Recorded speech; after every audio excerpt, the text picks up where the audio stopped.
Hello बच्चों, आज हम बात करने वाले हैं ग्रेटेस्ट इंटीजर फंक्शन। इसके विषय में पूरा अध्ययन करेंगे, इसकी इनइक्वालिटी भी चेक करेंगे।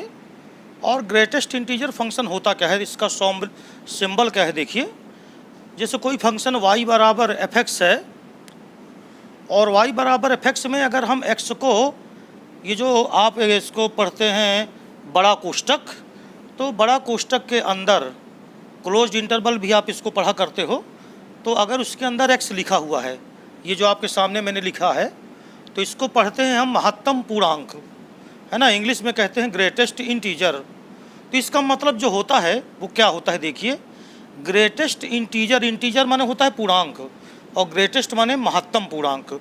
तो महत्तम पूर्णांक जो या तो x के बराबर हो अथवा x से लेस देन हो, यानी x से छोटा या x के बराबर पूर्णांक अगर हम लेते हैं तो उसे हम कहते हैं महत्तम पूर्णांक।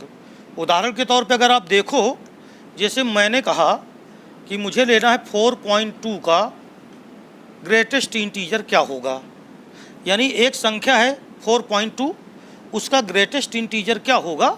तो इसके लिए सबसे बढ़िया तरीका होता है कि आप नंबर लाइन बना लो। नंबर लाइन पे मान लो यहाँ पर 0 है, तो 0 के आप जानते हो आगे 1 2 3 4 वगैरह होते हैं। तो मान लो यहाँ पर 4 है और ये यहाँ पर है 5, तो ये 4.2 है, वह 4 से कुछ ज़्यादा होगा।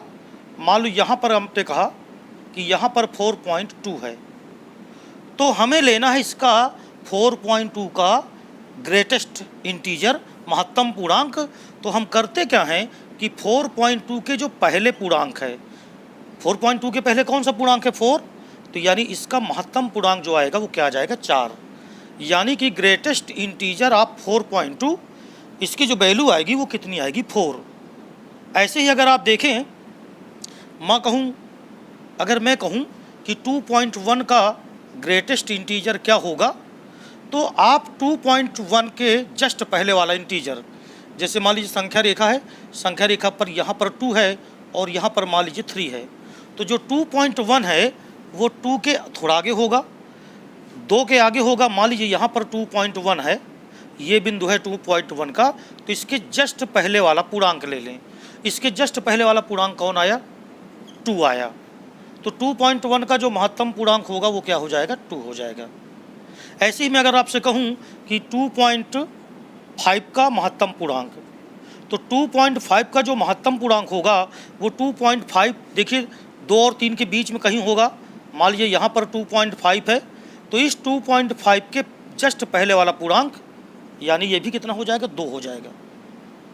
अगर मैं आपसे कहूँ कि माइनस का 2.3 और इसका महत्तम पूर्णांक, तो इसको लड़के जल्दीबाजी में गलत कर देते हैं और इसका उत्तर वो -2 लिख देते हैं, जबकि ऐसा नहीं है। इसको देखने के लिए आप जाइए सीधे नंबर लाइन पर।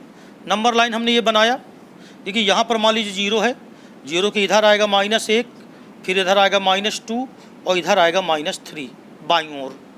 ये जो -2 है -3 है, इन दोनों के बीच में कहीं पर तो आपको मिलेगा -2.3 और इसके जस्ट पहले वाला पूर्णांक। तो इसके जो जस्ट पहले वाला पूर्णांक है वो है -3। इसका मतलब ये हो गया कि -2.3, इसका जो महत्तम पूर्णांक होगा वो -3 आएगा। यानी आपको जस्ट पहले वाला पूर्णांक ले लेना है। अब बात ये आती है कि नाम तो इसका है महत्तम पूर्णांक। आप सोच रहे होंगे कि नाम तो इसका महत्तम पूर्णांक है, लेकिन हम पहले वाला पूर्णांक क्यों लेते हैं। तो जैसे मान लीजिए यहाँ पर है 2, ये है 1, ये है 0, ये है 1 -1 और ये है -2। ये नंबर लाइन पे मैंने संख्या दिखाई। और सपोज करो कि हमें 2.5 का महत्तम पूर्णांक चाहिए, 2.5 का महत्तम पूर्णांक। तो देखो 2.5 यहाँ आएगा ना, तो महत्तम पूर्णांक का मतलब ये होता है कि अगर 2.5 के पहले आप देखो तो 2 भी पूर्णांक है, -1 भी पूर्णांक है, 0 भी पूर्णांक है, -1 भी पूर्णांक है, -2 भी पूर्णांक है। तो बहुत सारे इधर पूर्णांक मिलेंगे, मगर उनमें हमें सबसे बड़ा वाला लेना है, ग्रेटेस्ट लेना है।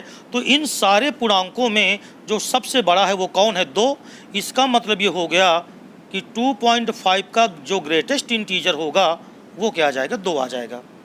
तो बात समझ में आ गई ना। तो इससे आप एक चीज़ ये देखो ज़रा अब अगर मैं आपसे कहूँ कि 2 का ग्रेटेस्ट इंटीजर क्या होगा, तो देखो अगर वो पहले से ही इंटीजर है तब तो उसका ग्रेटेस्ट इंटीजर वही इंटीजर होगा जिसका आप निकाल रहे हो। जैसे मान लीजिए मैं आपसे कहूँ कि 0 का ग्रेटेस्ट इंटीजर क्या होगा, तो 0 खुद इंटीजर है, तो जब हम इंटीजर लेते हैं तो उसका ग्रेटेस्ट इंटीजर स्वयं ही इंटीजर होता है। जैसे मान लीजिए मैंने कहा ग्रेटेस्ट इंटीजर 3, तो इसकी वैल्यू 3 आ जाएगी। मैंने कहा ग्रेटेस्ट इंटीजर 2 क्या होगा, तो इसका इंटीजर 2 आ जाएगा। मैंने कहा ग्रेटेस्ट इंटीजर -2 की वैल्यू क्या होगी, तो ये -2 आ जाएगी। मैंने कहा ग्रेटेस्ट इंटीजर 7 क्या होगा, तो ये 7 आ जाएगा। यानी यदि कोई पूर्णांक संख्या है और उसका ग्रेटेस्ट इंटीजर आप लेने जा रहे हो तो फिर वो पूर्णांक है चूँकि, तो वो पूर्णांक ही उत्तर आ जाएगा। लेकिन यहाँ पर देखें ज़रा, अगर मैंने आपसे कहा ग्रेटेस्ट इंटीजर 1.1, तो 1.1 के पहले पूर्णांक 1 आएगा। अगर मैंने कहा ग्रेटेस्ट इंटीजर 1.4, तो 1.4 के पहले 1 आएगा। अगर मैंने कहा ग्रेटेस्ट इंटीजर 1.7, तो 1.7 के पहले जो पूर्णांक आएगा वो 1 आएगा। अगर मैंने कहा 1.9, इसका ग्रेटेस्ट इंटीजर क्या होगा, तो ये 1 आएगा। लेकिन अगर मैं कह दूं कि 2 का ग्रेटेस्ट इंटीजर क्या आएगा, तो 2 का जो ग्रेटेस्ट इंटीजर आएगा वो तो फिर 2 आएगा। इसका मतलब ये हो गया कि अगर मान लीजिए यहाँ पर मैं एक और लिख दूँ, 1 का ग्रेटेस्ट इंटीजर क्या होगा, तो 1 होगा।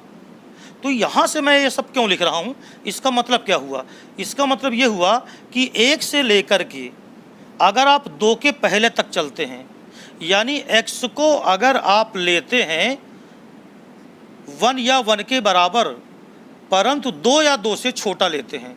देखिए 2 नहीं ले रहे आप, x की वैल्यू आपने 1 लिया लेकिन 2 से कम लिया, तो अगर मैं आपसे कहूँ कि फिर x का ग्रेटेस्ट इंटीजर क्या होगा, तो चूंकि जो वैल्यू आपने लिया है वो 1 के बराबर या 1 से अधिक लिया, परंतु 2 से कम लिया, तो 2 से कम की कोई भी संख्या होगी उसका ग्रेटेस्ट इंटीजर क्या होगा, 1 होगा।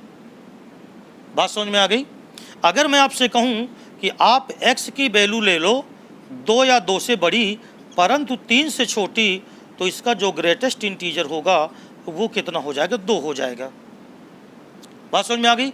अगर मैं आपसे कहूँ कि x की वैल्यू आप 3 या 3 से बड़ी ले लें परंतु 4 से छोटी ले लें, तो जिसका ग्रेटेस्ट इंटीजर हो जाएगा वो 3 हो जाएगा। तो इनको मैं क्यों लिख रहा हूँ, इनकी सहायता से मैं अब ग्राफ बनाने जा रहा हूँ। देखिए इसका ग्राफ कैसे बनेगा, ग्राफ को समझने के लिए मैं कुछ चीज़ें यहाँ पर लेकर के आपको दिखा रहा हूँ। क्या क्या, जरा उसको सुनिएगा ध्यान से। सबसे पहले मैंने कहा कि चलो x की वैल्यू हम 0 या 0 से बड़ी लेते हैं परंतु हम 1 से छोटी लेते हैं। आप जानते हो कि अगर x की वैल्यू तुमने 0 लिया तो 0 चूँकि पूर्णांक है तो इसका महत्तम पूर्णांक यानी जिसको ग्रेटेस्ट इंटीजर कहते हो वो 0 आ जाएगा। 0 से आगे तुम चलते जाओगे जब तक तुम 1 तक नहीं जाओगे, यानी 0 से अधिक अगर हो तुम और 1 से लेकिन कम हो तो उसका महत्तम पूर्णांक आप जानते हो पहले वाला पूर्णांक यानी वो 0 ही आएगा। जैसे ही आपने 1 को टच किया तो महत्तम पूर्णांक फिर 1 हो जाएगा। इसका मतलब ये हो गया कि अगर आपने x को 0 या 0 से बड़ी लिया परंतु 1 से छोटा लिया तो जो ग्रेटेस्ट इंटीजर की वैल्यू आएगी वो 1 आ जाएगी। नहीं, वो 0 आ जाएगी। यदि तुमने x की वैल्यू को 1 या 1 से बड़ी लिया यानी 1 या तो 1 से बड़ी परंतु तुमने 2 से छोटा लिया, तो 2 से कम के लिए जो ग्रेटेस्ट इंटीजर आएगा वो बराबर आ जाएगा 1, क्योंकि 2 से कम अगर वैल्यू है तो उसके पहले जो इंटीजर होता है पूर्णांक होता है वो 1 होता है। तो या तो आप 1 ले रहे हो तो उसका ग्रेटेस्ट इंटीजर तो 1 ही होगा, और अगर आप 2 से पहले हो तब भी ग्रेटेस्ट इंटीजर उसका 1 होगा। इसी तरह अगर मैं कह दूं कि 2 से बड़ा या बराबर x को लिया परंतु 3 से छोटा लिया तो इसका जो ग्रेटेस्ट इंटीजर होगा वो कितना हो जाएगा, 2 हो जाएगा। 3 नहीं 2 हो जाएगा। इसी तरह अगर मैं कहूँ आपसे कि जो x की वैल्यू है वो या तो मैंने 3 लिया या 3 से बड़ी परंतु 4 से छोटा लिया, तो ग्रेटेस्ट इंटीजर की जो वैल्यू आएगी वो 3 आ जाएगी। यानी कहने का मतलब ये है कि जब तक आप x को 0 और 1 के बीच में रख रहे हैं, 1 को टच नहीं कर रहे, तब तक जो y का मान है, क्योंकि जो आपने फंक्शन लिया है वो y बराबर कहा है, तो जो y की वैल्यू होगी वो 0 होगी। आइए इसको ग्राफ पेपर पर हम चेक करें ज़रा कि कैसे इसका ग्राफ बना सकते हैं। ये देखिए, ये 1 है, ये 2 है, ये 3 है मान लीजिए, और ये 4 लिया। इसी तरह इधर -1 लिया और इधर -2 लिया, और आप चाहे जितना ले लें, और ये वैल्यू है x की कितनी, 0। जब आप x की वैल्यू को 0 या 0 से बड़ा परंतु 1 से कम ले रहे हैं, तो देखिए y का मान 0 ही आ रहा है। y बराबर 0 का मतलब x अक्ष पर रेखा। लेकिन x की वैल्यू आप कहाँ से ले रहे हो, 0 को ले रहे हो, इसको आप ले रहे हो, कहाँ तक जा रहे हो, 1 तक। लेकिन क्या 1 को टच कर रहे हो, नहीं टच कर रहे। इसका मतलब इसका जो ग्राफ बनेगा वो ये बनेगा, और यहाँ पर आपको नहीं लेना 1 को। तो ये देखिए, ये जो रेखा है ये y बराबर 0 होती है। ये रेखा x अक्ष पर अगर आप जा रहे हो तो x अक्ष पर y का मान 0, तो y बराबर 0, ग्रेटेस्ट इंटीजर ही y है ना, y बराबर ग्रेटेस्ट इंटीजर। तो ग्रेटेस्ट इंटीजर x ये 0 होगा, लेकिन ये तब 0 होगा जब आपने x की वैल्यू 0 लिया और 1 से कम लिया। बात समझ में आ गई। इधर भी 1 2 कर लें, 1 2 3 4। ये देखिए, यदि तुमने x की वैल्यू को 1 या 1 से बड़ा लिया परंतु 2 से कम लिया, तो ग्रेटेस्ट इंटीजर 1 आएगा, यानी y का मान 1 आएगा। y का मान 1, ये रेखा देखिए होती है 1 की, लेकिन तब जब आपने x को कितना लिया, 1 या 1 से बड़ा, तो 1 तो ये है, ये 1 हो गया, 1 को भी शामिल कर लिया, या 1 से बड़ा परंतु 2 से छोटा, तो 2 से छोटा का मतलब इधर आपको नहीं लेना और 2 को लेना नहीं है, तो ये बना। यदि आपने लिया अगली वैल्यू x की वैल्यू 2 या 2 के बराबर, तो देखिए x की वैल्यू 2 या 2 के बराबर परंतु 3 से कम, यानी अगर आप x 2 और 3 के बीच में रहते हैं और 3 को टच नहीं करते, तो ये जो वैल्यू आएगी y की वो 2 आ रही है। 2 का मतलब ये बिंदु है 1 और ये बिंदु 2, तो यहाँ पर अब आप आओगे ऐसे, मगर 3 को टच नहीं करना, तो 3 पे होल लगेगा, और ये जो रेखा मैंने खींची ये रेखा है y बराबर 2 की। बात समझ में आ गई। अगर आपने लिया x की वैल्यू 3 या 3 से ज़्यादा परंतु 4 से कम, तो ग्रेटेस्ट इंटीजर x 3 आ रहा है। ये है 3, देखिए यहाँ, यानी इसके ऊपर जाएंगे आप और ये लेंगे, x में 3 लेना है मगर 4 नहीं लेना, तो ये हो गया 4। तो एक सिमेट्री बन गई, देखिए इस तरह है। तो इसी तरह यहाँ पर अगर आप रहोगे तो ये हो जाएगा ऐसे, इसको नहीं लेना है और ये बन जाएगा। इसी तरह है, ये x बराबर -1 हो जाएगा, y बराबर -1, और इसी तरह ये -2 आएगा, और इसका ग्राफ जो बनेगा वो देखिए कुछ ऐसे, ये नहीं लेना और ये लेना है। अगर इनको मिला देना ऐसे, तो ये एक सीढ़ी टाइप बन जाती है, ये ऐसे, ये इसको अगर मिलाते चले जाएं तो ये सीढ़ी बन जाती है, सीढ़ी की तरह दिखती है, इसीलिए इसका नाम है स्टेप फंक्शन। इसका नाम क्या है, स्टेप फंक्शन, इसलिए इसको स्टेप फंक्शन भी बोला जाता है। तो अब आप समझ गए होंगे कि अगर ग्रेटेस्ट इंटीजर के विषय में बात करते हैं तो ग्रेटेस्ट इंटीजर क्या चीज़ होती है।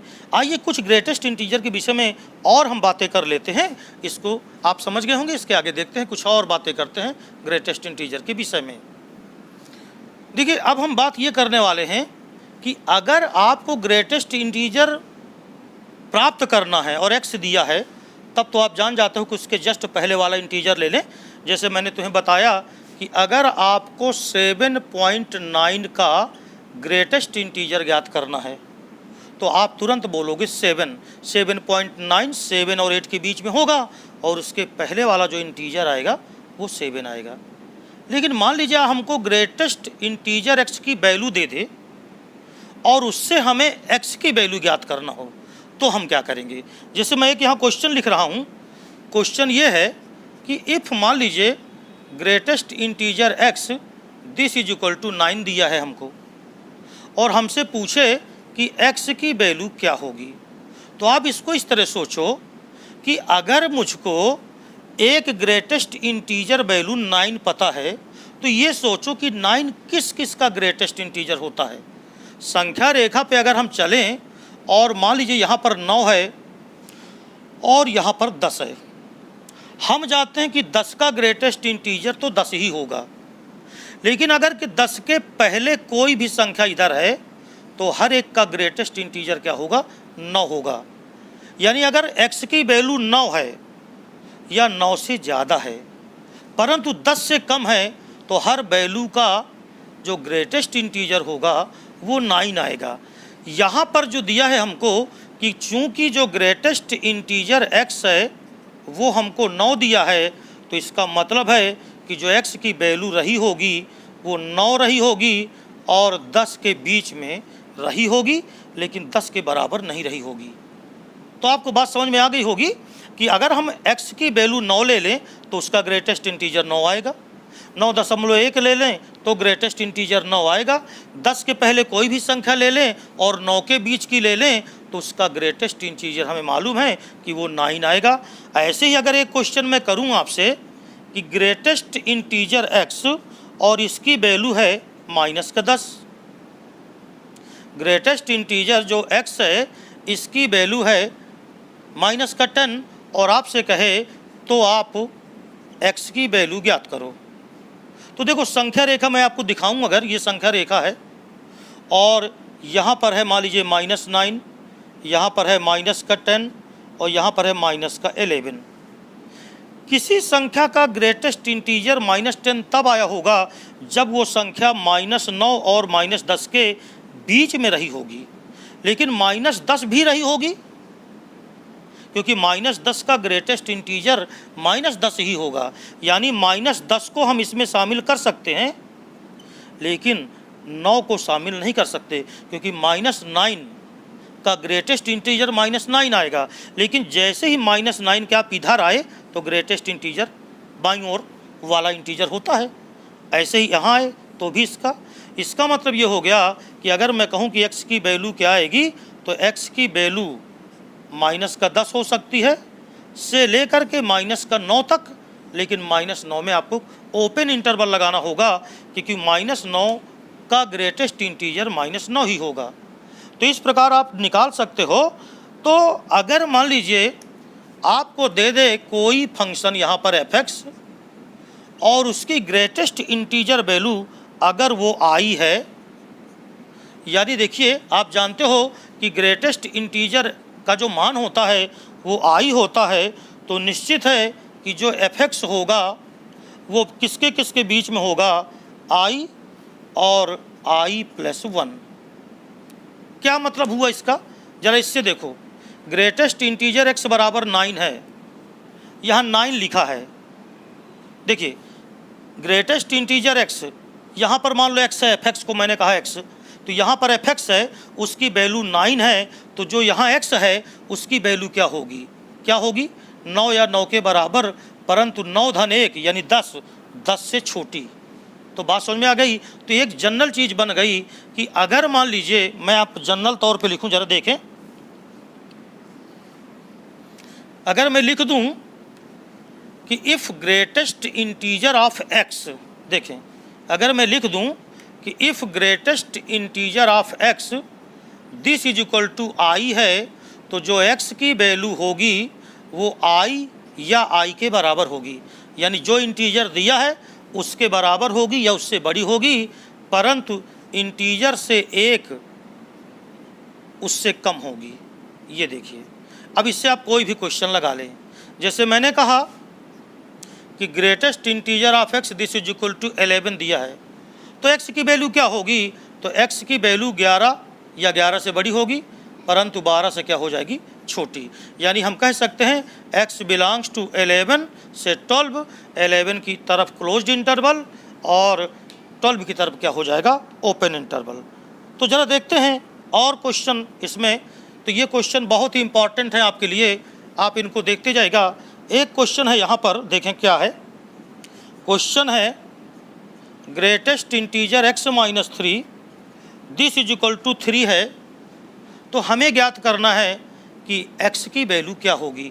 देखो ग्रेटेस्ट इंटीजर में जो x माइनस 3 लिखा है वो 3 के बराबर है, तो अगर ग्रेटेस्ट इंटीजर ऑफ x ये 3 के बराबर है तो जो x की वैल्यू होती है, यानी जो ग्रेटेस्ट इंटीजर के अंदर फंक्शन लिखा है उसकी जो वैल्यू होगी वो 3 या 3 से बड़ी होगी, परंतु इससे एक कम 4 से छोटी होगी। अभी भी मैंने बताया था ना कि ग्रेटेस्ट इंटीजर ऑफ x अगर i है तो जो x होगा वो i या i के बराबर होगा, परंतु i प्लस 1 से क्या होगा, छोटा होगा।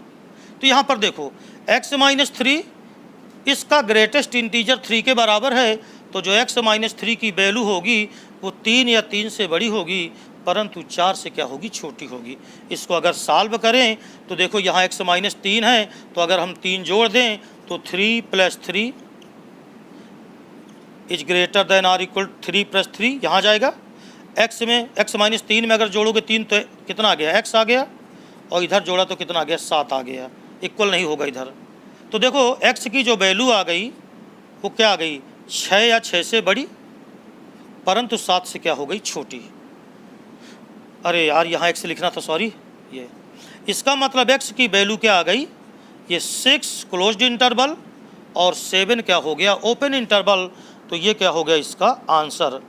इसी तरह अगर आप क्वेश्चन देखें एक और वो क्वेश्चन देखिए क्या है, एक और क्वेश्चन ले लेते हैं, और वो है 3x माइनस 2 है और this is equal to minus 7 है।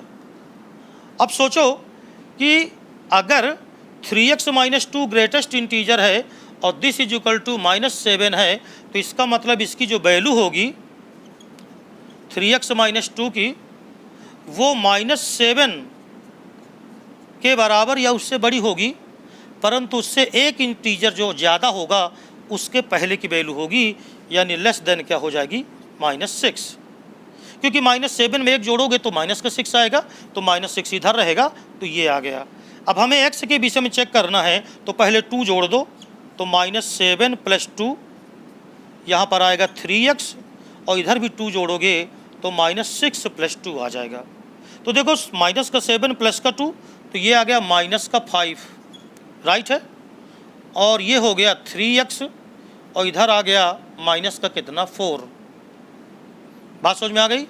अगर मैं कहूँ कि x बराबर मुझको चाहिए तो मुझे 3 से भाग देना पड़ेगा, तो मैंने 3 से भाग दिया, तो माइनस का 5/3 से बड़ा होगा x, और इधर हो जाएगा माइनस का 4/3। चेक करें 3x माइनस 2 ही था, तो ये आ जाएगा, देख लीजिए। अब यहाँ से देखो x की जो वैल्यू आई वो क्या आई, x की वैल्यू माइनस 5/3 के बराबर या उससे बड़ी, परंतु माइनस के 4/3 से क्या होगी, छोटी। यानी हम ये कह सकते हैं कि x बिलोंग्स करेगा क्लोज्ड इंटरवल माइनस 4/3। इधर ओपन लिखना होगा, इधर क्लोज्ड लिखना होगा, राइट है, कामा लगा लीजिएगा यहाँ पर। तो इस प्रकार आप ये क्वेश्चन सॉल्व कर सकते हैं। अब रही बात कि इनइक्वलिटी इसकी कैसे देखेंगे, तो आइए इनइक्वलिटी के विषय में भी थोड़ा हम बात कर लेंगे, लेकिन इसके आगे वाले जब हम लेंगे तो उसके आगे वाले में हम ग्रेटेस्ट इंटीजर की इनइक्वलिटी के विषय में बात करेंगे।